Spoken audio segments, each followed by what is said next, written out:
Hello everyone, आप सभी का हमारी इस मैथ क्लास में स्वागत है। और आज की जो हमारी क्लास है वो है क्लास 6 के लिए मैथ की। और टॉपिक जो आज हम पढ़ाएंगे, चैप्टर का नाम तो है ज्यामितीय अवधारणाएं। और आज हम जो टॉपिक्स कवर करेंगे वो है रेखा, रेखाखंड, किरण। इन तीनों में क्या डिफरेंस होता है ये बताएंगे। संगामी रेखाएं क्या होती हैं, समांतर रेखाएं क्या होती हैं, प्रतिच्छेद रेखाएं क्या होती हैं, और सररेख व असररेख बिंदु क्या होते हैं। काफ़ी छोटे छोटे से टॉपिक हैं पर आपको इनकी जानकारी होना बहुत ज़रूरी है। हमने प्रयास किया है कि हम काफ़ी आसान भाषा में आपको इसे समझा सकें। तो आज की वीडियो को शुरू करते हैं। सबसे पहले बात करते हैं रेखा क्या होती है। देखिए, हम जो लाइन खींचते हैं उसे हम रेखा कह देते हैं। कोई भी एक लाइन खींच दो, वो दोनों तरफ जितनी भी बढ़ जाएगी वो हमारी रेखा है। परिभाषा क्या है इसकी? रेखा का दोनों दिशाओं में असीमित विस्तार होता है। असीमित मतलब रेखा जो है दोनों दिशाओं में कितनी भी लंबी बढ़ सकती है। जैसे ये हमने एक रेखा खींची है, इसमें दोनों तरफ तीर लग रहा है, इसका मतलब ये इधर भी कितनी भी दूर जा सकती है, इधर भी कितनी भी दूर जा सकती है।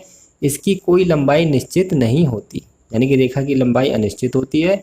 और ये एक पॉइंट है रेखा का कोई अंत्य बिंदु। अब इस अंत्य बिंदु का मतलब क्या है? अंत्य का मतलब होता है स्टॉप पॉइंट, जहाँ पर रेखा रुके। तो कोई अंत्य बिंदु नहीं होता क्योंकि ये दोनों तरफ कितनी भी बढ़ सकती है। और अगर हमें रेखा को दर्शाना है संकेत के रूप में, तो हम इसे इस तरीके से दर्शा सकते हैं, दोनों तरफ तीर के निशान लगा के। इसका मतलब है रेखा ए बी। ठीक है, तो रेखा किसे कहते हैं? जिसकी लंबाई निश्चित नहीं होती, जो दोनों तरफ असीमित बढ़ सकती है और कोई भी इसका अंत्य बिंदु यानी कि स्टॉप पॉइंट नहीं होता।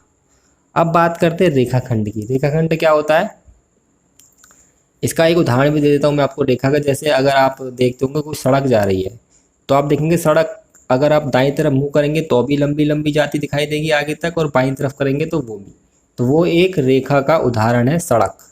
रेल की पटरी, आप स्टेशन पर जाएंगे, रेल की पटरी है और आप देखेंगे कि दाईं तरफ भी उतनी लंबी जा रही है आगे तक और बाईं तरफ भी जा रही है। असीमित विस्तार है, कहीं पर भी स्टॉप नहीं हो रही है।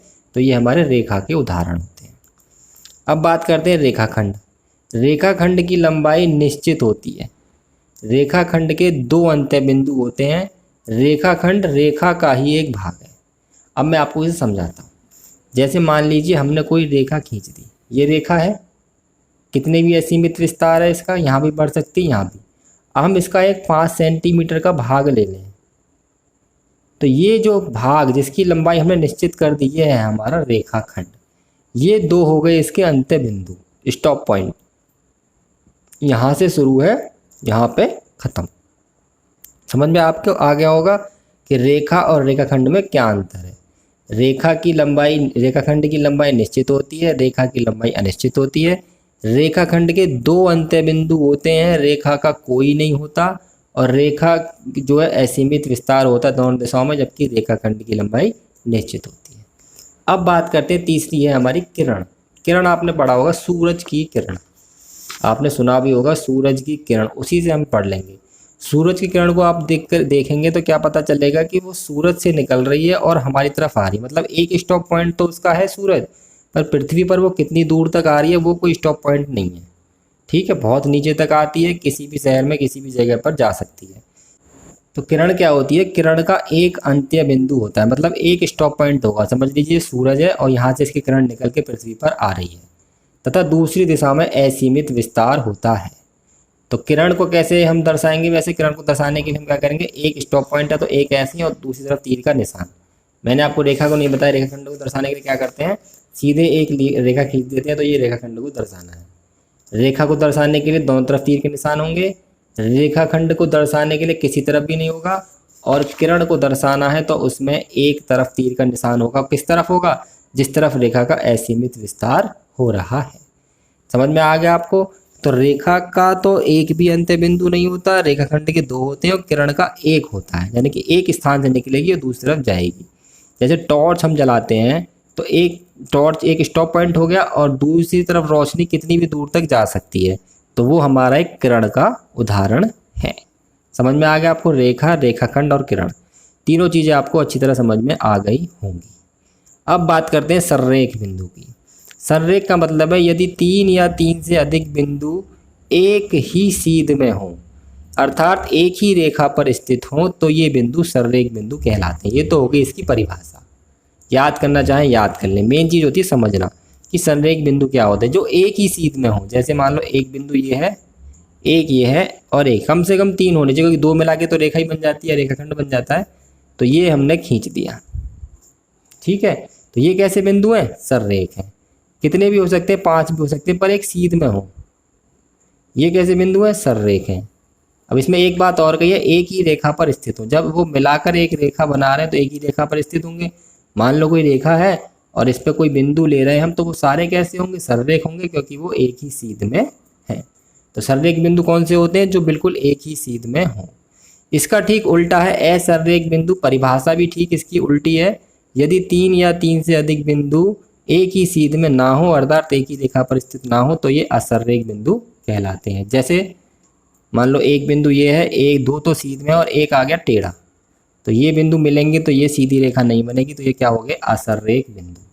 एक ये है, एक ये है और एक हमने ले लिया इस तरफ, तो ये भी हमारे कैसे हैं? असररेख बिंदु। यानी कि जो एक सीध में हो वो सररेख और जो ना हो वो असररेख। अब बात करते हैं आगे समांतर रेखाएं। ये बहुत ज़रूरी चीज़ है, समांतर रेखाएं आपको पता होना चाहिए। समांतर और प्रतिच्छेद रेखाएं क्या होती हैं? समांतर रेखाएं, पहले परिभाषा पढ़ लेते हैं फिर समझा देंगे। मेन चीज़ समझना है आपको, फिर भी मैंने परिभाषा लिख रखी है। जब 2 रेखाओं के बीच की दूरी प्रत्येक बिंदु पर बराबर हो तथा रेखाएं कभी भी एक दूसरे को प्रतिच्छेद, प्रतिच्छेद का मतलब होता है काटें, प्रतिच्छेद ना करें, तो ये रेखाएं समांतर रेखाएं कहलाती हैं। क्या समझ में आया? बीच की दूरी बराबर और कभी भी ना काटें। तो मान लो ये रेखा मैंने खींची और ठीक इतनी सीधी मैंने ये रेखा खींची। अब अगर हम इसके बीच की दूरी देखेंगे तो यहाँ पे मान लो अगर बीच की दूरी 5 है, तो समांतर रेखा होगी तो इसके यहाँ भी बीच की दूरी 5 होगी, यहाँ भी 5 होगी, यहाँ भी 5 होगी, यहाँ भी 5 होगी, और इससे आगे कितना भी बढ़ा लो ये कभी भी काट नहीं सकती एक दूसरे को। ये ऐसे ही चलती रहेंगी लंबी लंबी, रेल की पटरियों की तरह सीधी सीधी। तो समांतर रेखाएं क्या होती हैं? जो कभी भी नहीं काटती, ऐसे कल चलती रहेंगी। मान लो एक रेखा मैंने यूँ खींची और एक मैंने यूँ खींची, तो ये रेखा फिलहाल दिख रही है आपको समांतर सी हो सकती है, पर जैसे ही हमें आगे बढ़ाते जाएंगे तो ये देखिए यहाँ पर आके ये ज़रूर काट रही है। और दूरी भी क्या हो रही है? यहाँ 5 है तो यहाँ कम होकर 4 रह गई, यहाँ तो और कम रह गई। तो ये समांतर रेखा नहीं। ये कैसी रेखा है? प्रतिच्छेद रेखा, जो कि मैं दूसरी वाली रेखा है।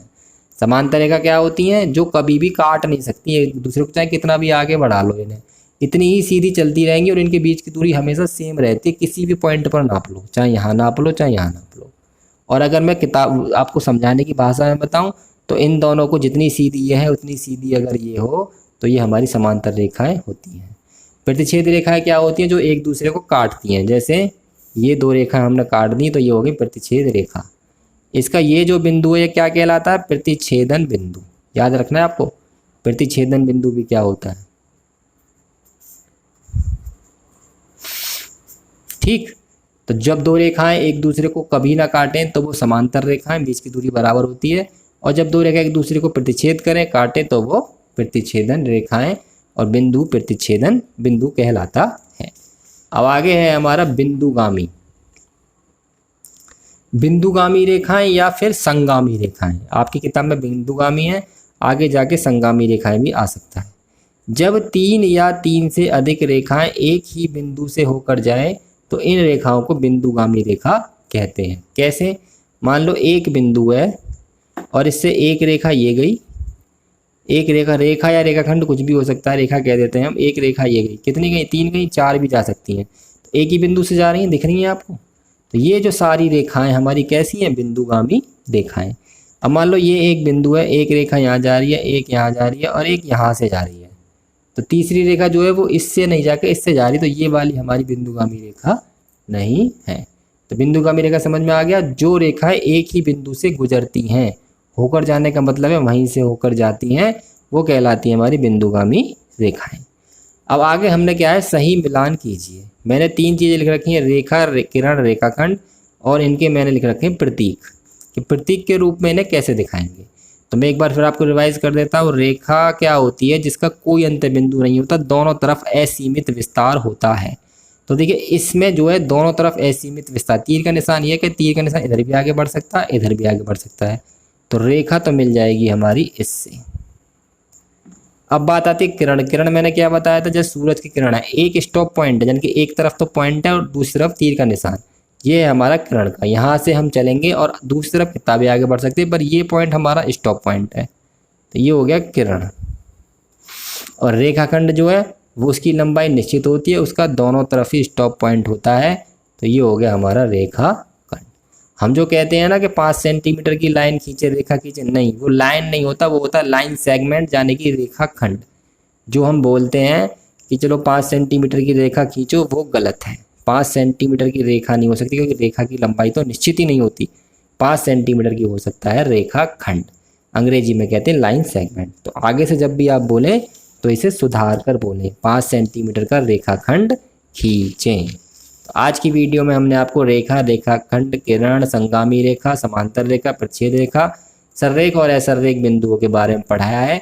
छोटी सी वीडियो है पर काफ़ी इंपॉर्टेंट टॉपिक आज हमने कवर किया है। अगर आपको वीडियो अच्छी लगी हो तो वीडियो को लाइक कर दीजिए, शेयर कर दीजिए और कमेंट करके बताइए अगर इसमें अभी भी कोई सुधार की आवश्यकता है।